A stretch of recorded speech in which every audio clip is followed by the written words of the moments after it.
Welcome back to student modulator.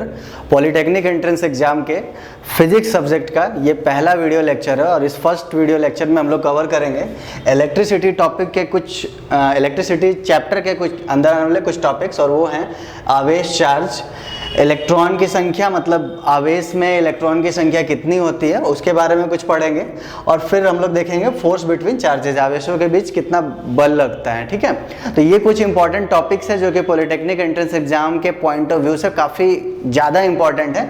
तो इसी में सबसे पहला जो टॉपिक है आवेश या चार्ज जिसको बोलते हैं, उसको पहले समझने की कोशिश करते हैं कि ये आवेश क्या होता है और किस तरह से हमें आवेश मिलता है, मतलब चार्ज कैसे जनरेट होता है। तो अगर हम लोग किसी भी परमाणु की बात करें, किसी भी मटेरियल की बात करें, कोई भी पदार्थ है हमारे पास, कोई भी वस्तु है, तो जाहिर सी बात है किसी न किसी परमाणु से मिलकर बना है।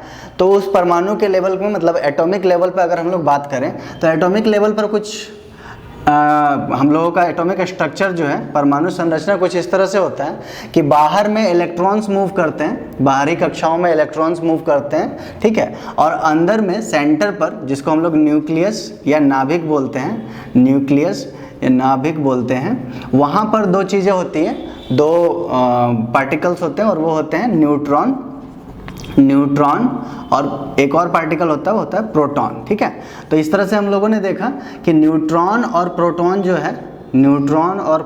है वो सेंटर पर होता है, मतलब नाभिक में होता है, और इलेक्ट्रॉन जो है वो बाहरी कक्षा में मूव करता रहता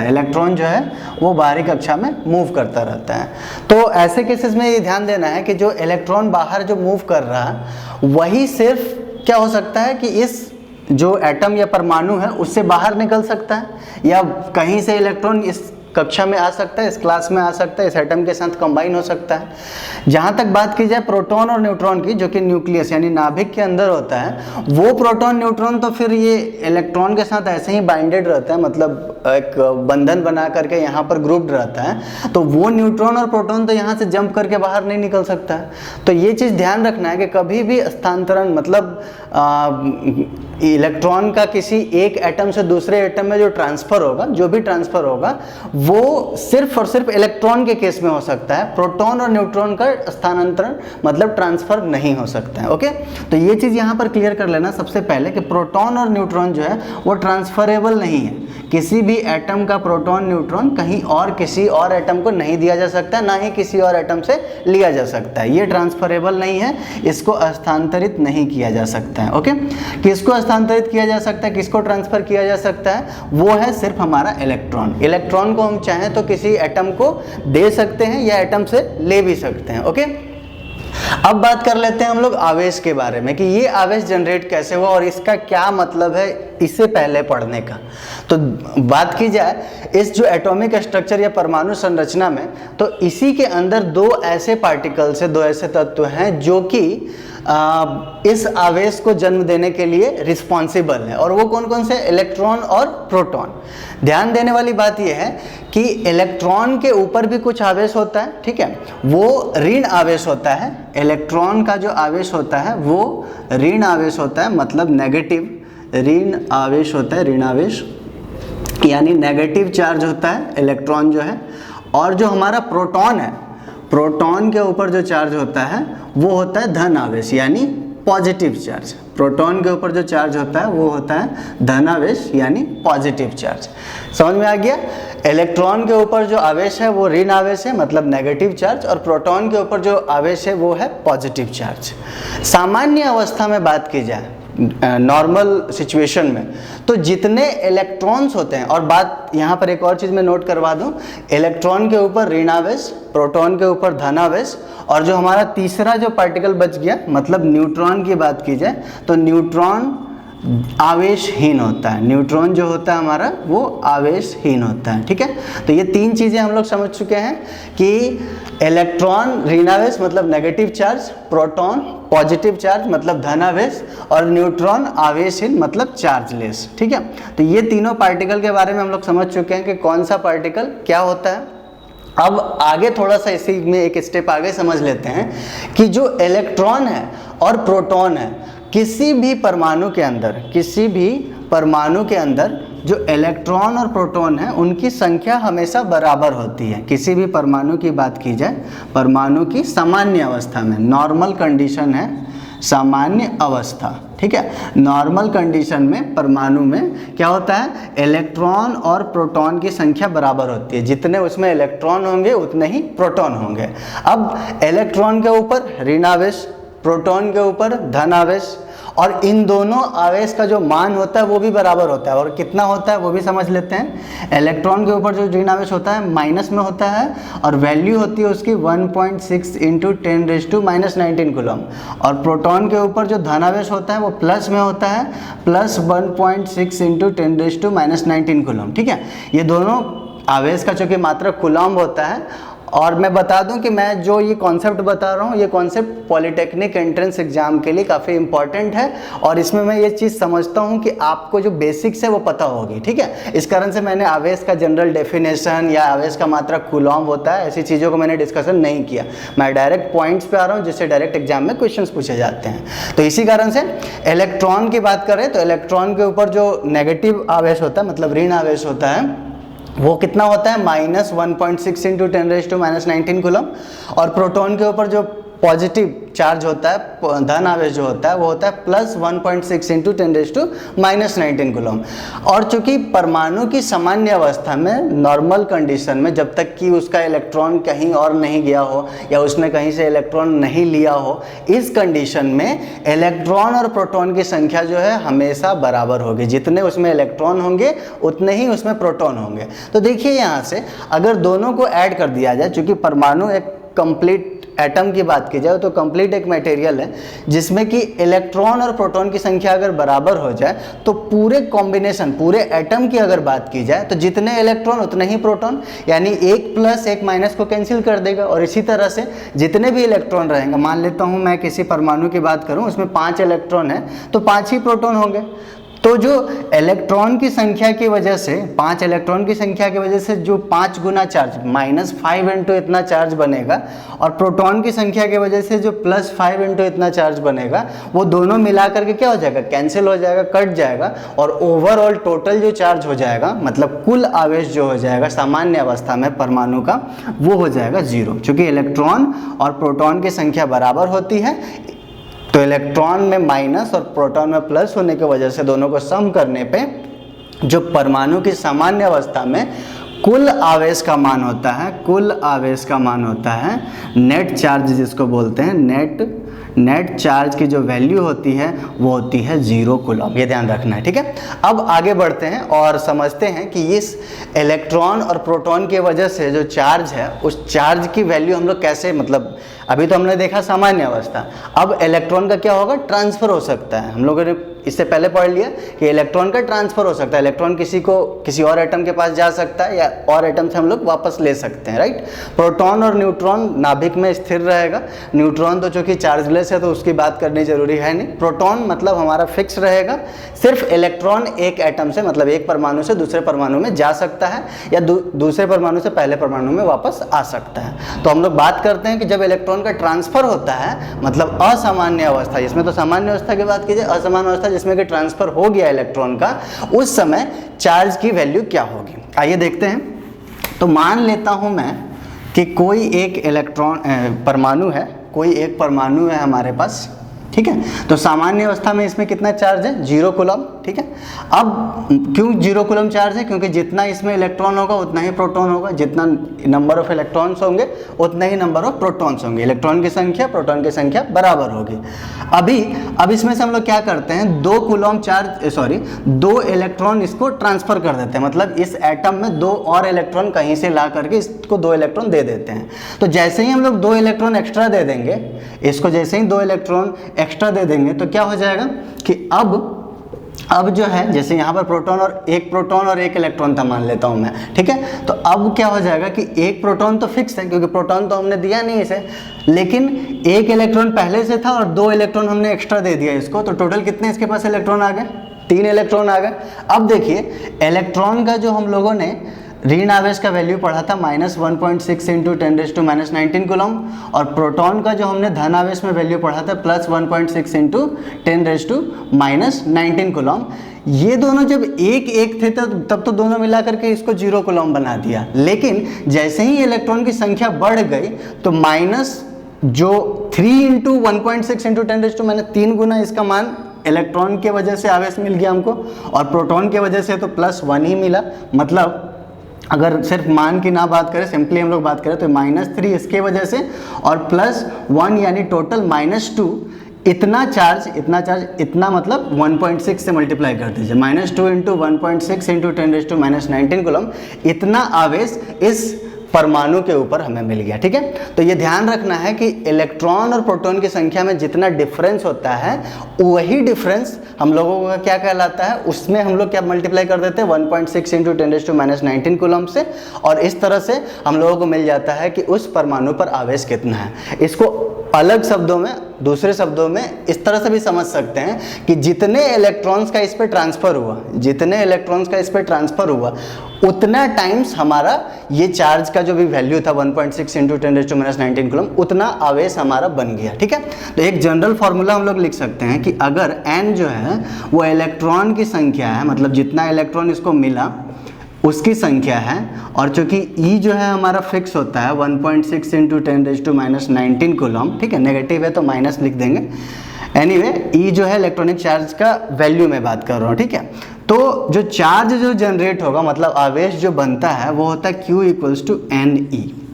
= Ne, मतलब नंबर ऑफ इलेक्ट्रॉन, जितना भी इलेक्ट्रॉन्स इसको दिया गया इनटू 1.6 इंटू 10⁻⁻19 कूलम, ये वैल्यू हो जाएगा हमारे आवेश का। ठीक है, अब ये वैल्यू माइनस में है या प्लस में है, ये हम लोग सिंपली इससे समझ सकते हैं कि जैसे ही यहाँ पर देखिए 2 इलेक्ट्रॉन इसको मिला तो फाइनल रिजल्ट क्या आया, माइनस में आया। अब हम लोग एक और एग्जांपल देख लेते हैं, जब 2 इलेक्ट्रॉन या 1 इलेक्ट्रॉन इसने रिलीज, प्रोटॉन और 5 इलेक्ट्रॉन पहले से थे, जैसे ही 2 इलेक्ट्रॉन इसने रिलीज किया तो अब हमारे पास आ गए 5 प्रोटॉन और 3 इलेक्ट्रॉन। तो इस कारण से जो प्रोटॉन है उसके ऊपर क्या होता है, धन आवेश होता है, मतलब +5, और जो इलेक्ट्रॉन है उस पर क्या होता है, ऋण आवेश होता है, मतलब -3। तो दोनों को अब मिला दिया जाए तो क्या मिल गया, +2, यानी कुल वैल्यू जो है +2 इंटू क्या हो जाएगा 1.6 इंटू 10⁻⁻19 कूलम, क्योंकि एक इलेक्ट्रॉन या एक प्रोटॉन पर इतना चार्ज होता है तो इस कारण से वैल्यू वो मिल जाएगा। खैर हमारा फोकस इस पर था कि ये जो वैल्यू मिला ये पॉजिटिव वैल्यू मिला, मतलब धन आवेश। तो यहाँ पर ये ध्यान देने वाली बात है, जब हम लोगों ने इससे पहले स्लाइड में पढ़ा था कि जब इलेक्ट्रॉन वो गेन कर रहा था, मतलब इलेक्ट्रॉन इसको मिल रहा था, तो ऋण की वैल्यू, नेगेटिव वैल्यू बढ़ रही थी और इस कारण से ऋण आवेश बना। और जब इसने इलेक्ट्रॉन लूज किया, मतलब इलेक्ट्रॉन की क्षति हुई इसमें से, तो उसके केस में क्या हुआ कि ऋण आवेश कम हो गया। ऋण आवेश कम होने का मतलब अब ये जो हमारा एटम जो है, परमाणु जो है, वो जो 0 कूलम आवेश था इसके पास, वो अब क्या हो गया, धनावेशित हो गया। ठीक है, तो पॉजिटिव चार्ज हो गया। ओवरऑल ये चीज़ हम लोग कंक्लूड कर लेते हैं। तो फर्स्ट चीज़ कि कोई भी चार्ज को हम लोग कैसे डिफाइन कर सकते हैं, Q = Ne, जहाँ पर N जो है वो है इलेक्ट्रॉन की संख्या, N जो है वो है इलेक्ट्रॉन की संख्या, मतलब इतने इलेक्ट्रॉन्स का ट्रांसफर हुआ, चाहे वो इलेक्ट्रॉन का गेन हुआ हो, मतलब इलेक्ट्रॉन उसको मिला हो, या फिर इलेक्ट्रॉन की क्षति हुई हो, ये इलेक्ट्रॉन की संख्या है बेसिकली। E जो है वो हम लोगों का इलेक्ट्रॉनिक चार्ज है, जिसकी वैल्यू होती है 1.6 इंटू 10⁻⁻19 कूलम। ठीक है, तो ये Q मिल गया हम लोगों को। अब दूसरी चीज़ कि अगर ये इलेक्ट्रॉन लूज, मतलब गेन करता है, इलेक्ट्रॉन अगर ये गेन करता है, ठीक है, इलेक्ट्रॉन गेन करता है, कहीं से इलेक्ट्रॉन इसको मिलता है, तो उसके केस में क्या हो जाएगा कि ये जो फाइनल जो चार्ज बनेगा वो नेगेटिव चार्ज बनेगा। ठीक है, नेगेटिव चार्ज मतलब ऋण आवेश।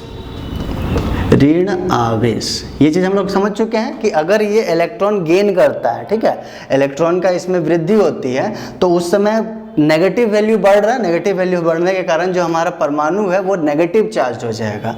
और अगर इलेक्ट्रॉन की क्षति होती है, मतलब इलेक्ट्रॉन लूज करता है, तो उसके केस में हमारे पास क्या होगा, पॉजिटिव चार्ज बन जाएगा, मतलब धन आवेश। ठीक है, तो इस तरह से हम लोगों ने ये चीज़ समझ लिया कि इलेक्ट्रॉन क्षति मतलब धनावेश, इलेक्ट्रॉन गेन मतलब बढ़ना यानी नेगेटिव यानी ऋण आवेश, और चाहे जो भी हो धनावेश हो या ऋणावेश वैल्यू हो, अगर चार्ज का मान पूछा जाए कि कितना आवेश बना तो उसकी बात की जाए तो Q बराबर NE, जहाँ पर N जो है इलेक्ट्रॉन की संख्या मतलब कितना इलेक्ट्रॉन बढ़ा या कितना इलेक्ट्रॉन घटा, और E जो है वो वैल्यू है 1.6 इंटू 10⁻⁹ कूलम। आइए अब बढ़ते हैं नेक्स्ट टॉपिक की तरफ, जो इलेक्ट्रॉन की संख्या मतलब किसी आवेश में इलेक्ट्रॉन की संख्या हम लोग कैसे निकाल सकते हैं। तो अभी हम लोगों ने देखा कि जितने नंबर ऑफ इलेक्ट्रॉन्स है मतलब जितने इलेक्ट्रॉन की संख्याओं का आदान प्रदान होता है उसके हिसाब से हम लोग आवेश को डिफाइन करते हैं Q बराबर NE।